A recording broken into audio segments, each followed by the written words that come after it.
उस्ताद भी बहुत दफा लगी थी, मेरे पे भी बहुत दफा लगी। मेरे उस्ताद के सर पे भी थी 295, मेरे सर पे दो है 295 ए 295 सी। जो हमारा आज परफ्यूम लॉन्च होने जा रहा है उसका नाम भी 295। बिस्मिल्लाहिर्रहमानिर्रहीम। मेरा नाम है जी रजब। मेरी आप सबसे रिक्वेस्ट है कि इस वीडियो को पूरा देखिएगा। मैं अल्लाह पाक और उसके रसूल सल्लल्लाहु अलैहि वसल्लम पर कामिल ईमान रखता हूँ और आप सल्लल्लाहु अलैहि वसल्लम को आखिरी नबी मानता हूँ। मैं हज़रत मोहम्मद सल्लल्लाहु अलैहि वसल्लम की आल पाक और तमाम सहाबा कराम का दिल से एहतराम करता हूँ। कुछ दिन पहले मैंने अपना परफ्यूम 295 के नाम से लॉन्च किया था। इसमें मेरा हरगिज मकसद कानून नमूसे रिसालत 295 ए 295 सी को मैं बिल्कुल इनकारी नहीं हूँ। मेरा बिल्कुल मकसद ये नहीं था कि मैं 295 ए या 295 सी जिस रिसालत के तहत ये लगती है कि मैं उसका इनकारी हूँ, नहीं, ऐसा बिल्कुल हरगिज नहीं है। मैं दिलो जान से कानून नमूसे रिसालत को तस्लीम करता हूँ। जो शख्स भी अल्लाह और उसके रसूल सल्लल्लाहु अलैहि वसल्लम की तौहीन करता है वो वाजिबुल कत्ल है। 295 परफ्यूम को लॉन्च करते हुए उसकी मशहूरी करते हुए मेरे मुंह से ला इल्मी के तौर पे जो गलत अल्फाज निकले हैं, मैं अल्लाह और उसके रसूल सल्लल्लाहु अलैहि वसल्लम की बारगाह में खड़ा होकर माफी मांगता हूँ और तौबा करता हूँ। और साथ ही साथ मैं अभी ये ऐलान करता हूँ कि 295 परफ्यूम को मैं अभी डिसकंटिन्यू कर रहा हूँ, खत्म कर रहा हूँ। मेरे इन अल्फाज से अगर किसी मुसलमान की भी दिलजारी हुई है तो मैं आप सबसे भी माफी मांगता हूँ और अल्लाह अपने और अपने हबीब के सदके मेरी तौबा को कबूल फरमाए और मुझे माफ कर दे। कि तमीज और मुसलमान दो अलग अलग चीजें हो गई हैं। तमीज और मुसलमान क्या हो गए हैं? ये तरीका बहुत खतरनाक है। इससे इस्लाम की कोई खिदमत नहीं होगी। इससे आपका इमेज दुनिया के सामने, पाकिस्तान का इमेज कितना खराब हो गया। ये अमल धेले का भी नहीं है, अमल जो है ना धेले का भी नहीं। और इन चीजों में आप देखो कि क्या हो रहा है। एक कुछ पिछले साल का वाकया, उसकी जबान से गलती से एक लफ्ज निकल गया, उसको उर्दू भी नहीं आती थी, बेचारे लोगों ने पकड़ के ऑन द स्पॉट जान से मार दिया। यार सर पे टोपी है, उसके दाढ़ी है, वो क्यों नबी की गुस्ताखी करेगा? लेकिन लोग मौका भी नहीं देते समझ। जुनैद जमशेद का हशर क्या किया है? वो बेचारा सिंगर गाने बजाने छोड़कर इस्लाम की तरफ आया है और आने के बाद उसने कुछ बेचारे ने बयानात करना शुरू किए। उसको नहीं इतना नॉलेज थी, उसने एक जबान उसको ऐसा डिप्रेशन दिया ना, वो अगर वो मुस्लिम ना होता ना, नेक ना होता तो शायद खुदकुशी का रास्ता इख्तियार करता हो। इतनी टेंशन दी है उसने। अभी देखो ना, कोयटा में बंदा मार दिया, पता है? तौहीन रिसालत पर पब्लिक ने केस क्या हुआ है, बंदे पे इल्जाम लगा कि इसने नबी की तौहीन की है। उसको पब्लिक ने पकड़ा, पुलिस ने आके बचाया, थाने में गई, भाई केस करेंगे इसके ऊपर। थाने में पुलिस ने मार दिया उसको, किसी पुलिस वाले ने। मुझे नहीं पता उसने तौहीन की थी या नहीं की थी, इस पे तो मैं कुछ तबसरा नहीं कर सकता क्योंकि मेरे इल्म में नहीं है। लेकिन उसूली तौर पर एक बात यह है कि पाकिस्तान में जब एक लॉ बना हुआ है तो उस लॉ को फॉलो करना चाहिए ना। जज ही तो जजमेंट कर सकता है कि ये शख्स दिमागी तवाज़ुन ठीक था या दिमागी तवाज़ुन ठीक नहीं था। हो सकता है की हो उसने, मैं उसको फेवर नहीं कर रहा, लेकिन नतीजा क्या निकलता है? सियालकोट में जो बंदा मार दिया उसने तो तौहीन भी नहीं की थी, उसको तो एक स्टिकर उसने फाड़ा है। उसको क्या पता इसमें हसन हुसैन का नाम लिखा हुआ है, किसी सहाबी का नाम लिखा, उस बेचारे को क्या पता यार। और अगर पता भी हो तो अदब और तौहीन हर कौम में, देखो सऊदी अरब में आपने देखा होगा कुरान जमीन पर रख देते हैं मस्जिद की। मैंने अरबी से बोला ये क्या करो, कह रहे हैं पाक है। उनके यहां अदब के मयारात अलग है। उर्दू जबान जो है ना, ये अदब में बहुत आगे है। पंजाबी में जो चीज तमीज है वो उर्दू में बदतमीजी है। क्या ख्याल है भाई?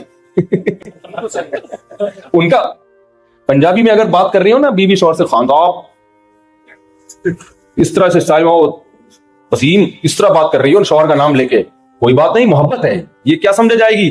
बेतकल्लुफी। उर्दू में कह रही वसीम तुम लेट क्यों आ रहे हो, तो बीवी क्या समझी जाएगी भाई? बदतमीज।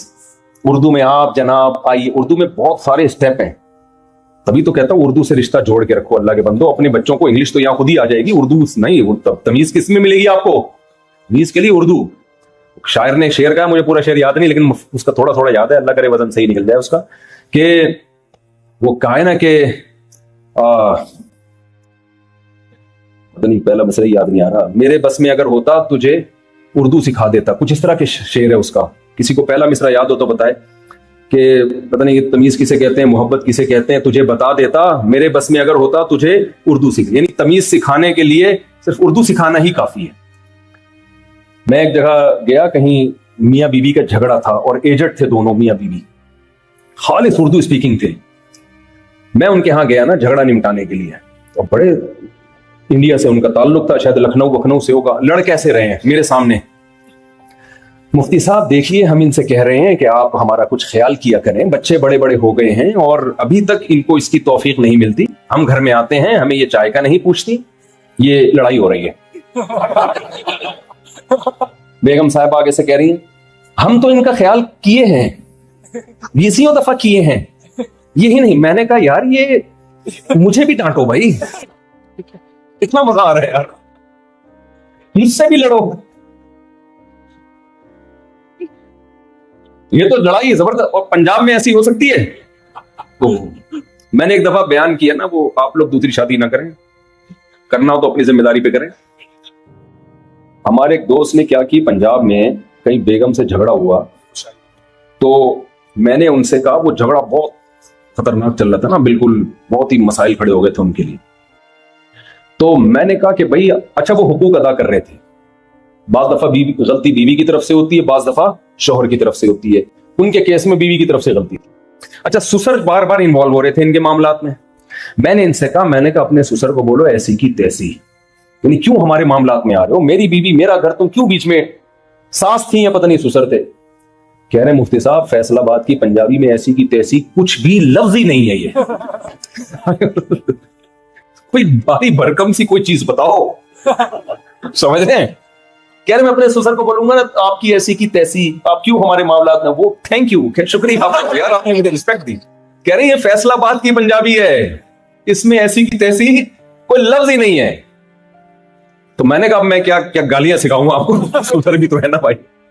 तो हर कौम का अदब तमीज का मैयार दूसरे से, एक ही जबान में एक लफ्ज बदतमीजी नहीं समझी जाती। दूसरी देखो, उर्दू में आप तुम से बात करो, अब्बा को तुम बोलो, बुरा है। इंग्लिश में यू बोलोगे ना आप अब्बा से यू में बात करोगे तो अब्बा थोड़ी बुरा लगेगा भाई, सबको यू ही चलता है, मार्केट में क्या है तो यू ही है।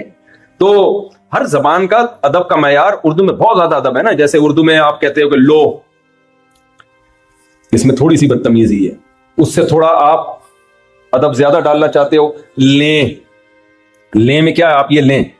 तीसरे नंबर पे लीजिए, चौथे नंबर पे लीजिएगा, और अगर उसमें मोहब्बत का तड़का लगाना है, लीजिए ना। क्या ख्याल, आइए ना। आदमी कहता है यार चर्च भी खिला दे, क्या ख्याल है भाई, ये तमीज आपको किसी और जबान में नजर। इसलिए भाई उर्दू से रिश्ता जोड़ के रखो, आपके कल्चर की अमीन है उर्दू जबान, और मजहब की भी अमीन है। उर्दू से रिश्ता खत्म तो मजहब से रिश्ता खत्म।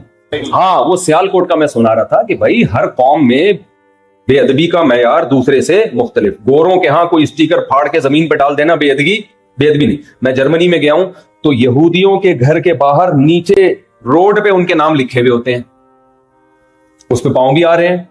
अब हमारे यहां कोई बोलेगा अस्तगफिरुल्लाह नाम आ रहा है, वो उनको उसको बेअदबी महसूस नहीं होती भाई, वो कहते हैं इसमें क्या है। तो हर कौम में अदब का कल्चर दूसरे से मुख्तलिफ। लेकिन आप देखो सियालकोट में हुआ क्या है उस बेचारे के साथ, ऐसे स्टिकर उसने फाड़ा है, उसको क्या पता, पकड़ लोगों ने मार दिया उसको। तो इससे मजहब की खिदमत नहीं होगी। जो कोयटा में वाकया हुआ उसके बारे में तो मुझे तहकीक नहीं है, लेकिन बिलफर्ज अगर गुस्ताखी की भी है, भाई अवाम की जिम्मेदारी है केस जो थाने में दें उसको। अच्छा लोग जज्बाती हो जाते हैं, नहीं ये हम नहीं छोड़ेंगे, यूं नहीं भाई, जब आप पे आएगी ना पता चलेगा। बहुत से लोगों ने ऐसी बड़ी बड़ी बातें की हैं, उनके मुंह से कोई गलती से लफ्ज गलत निकल गया। गलती हर इंसान से हो सकती है। नबी सल्लल्लाहु अलैहि वसल्लम ने फरमाया, सही है, बुखारी मुस्लिम की हदीस है, कि बस ये करके मैं बयान को समेटता हूं कि आप सल्लल्लाहु अलैहि वसल्लम ने फरमाया कि पिछली उम्मतों में एक शख्स नहीं, बल्कि आपने एक मिसाल दी कि एक शख्स जिसका माल असबाब गुम जाए और उसको अब यकीन हो गया कि मैं मर जाऊंगा, मेरी मौत है, अचानक मिल गया, तो उसको इतनी खुशी हुई, उसने खुशी में कहा, ए अल्लाह तू मेरा बंदा मैं तेरा खुदा। फरमाया अख्ता मिन शिद्दतिल फरह, खुशी में उसकी जबान से गलत जुमला निकल गया। तो यानी आप उसकी खुशी की कैफियत बयान कर रहे हैं, अल्लाह तू मेरा बंदा मैं तेरा खुदा, तूने मुझ पर इतना एहसान किया। तो नबी ने तो ये नहीं कहा कि उसने खुशी में गुस्ताखी की है, बल्कि बताया कि इतना खुश था कि उल्टा जुमला कह गया। मैं कहता हूं अगर हम में से कोई वहां होता, वो खुशी में कहता है अल्लाह तू मेरा बंदा मैं तेरा खुदा, फौरन रिकॉर्ड होता, थाने जाते, पुलिस वाले से कहते FIR काट, तेरा बाप भी FIR काटेगा। नहीं काटेगा तो हम तुझे काटेंगे। पुलिस वाला दबाव में एफआईआर काटता, केस चलता कोर्ट में, कोर्ट के बाहर लोग, ये सब हो रहा है, ये हवाई बात नहीं है। मैं वकला से भी मिला हूं, वो कहते हैं सब हो रहा है। तो अब क्या होगा, कोर्ट में केस चलेगा, लाखों लोग इंतजार कर रहे होंगे क्या फैसला होता है। अगर जज ने बरी करार दे दिया, भाई ये तो बेचारे की जबान से गलती से निकला ये लफ्ज, जज की ऐसी की तेरी।